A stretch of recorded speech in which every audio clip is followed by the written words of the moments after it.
我相信好多人都好中意睇下星座啊，睇下生肖啊。近呢幾年呢，仲有嗰啲咩所謂嘅生命靈數啊，同埋嗰啲咩 MITJ 啊，咩性格咩 I 人 E 人類型嘅，好多人都中意睇一樣嘢嘅。但係今日我睇到一樣嘢叫做亞洲人類圖啊，我從來都未玩過，但係非常之得意㗎，好簡單玩嘅啫。你嚟上網炒一個亞洲人類圖學院，然之後填上你嘅出世資料啦，佢就可以生成你嘅亞洲人類圖。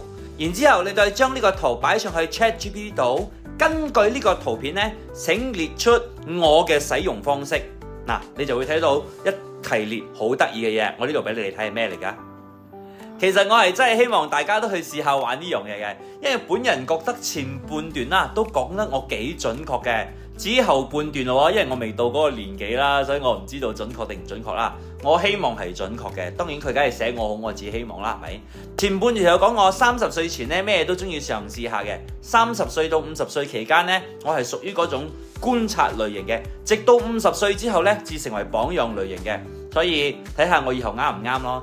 而我覺得最準確嘅嗰方面呢，就係我係俾屬於邀請至會發光嘅類型，我唔可以屬於強出頭嘅，即係我突然間想做某一樣嘢嘅時候啊，通常都失敗嘅。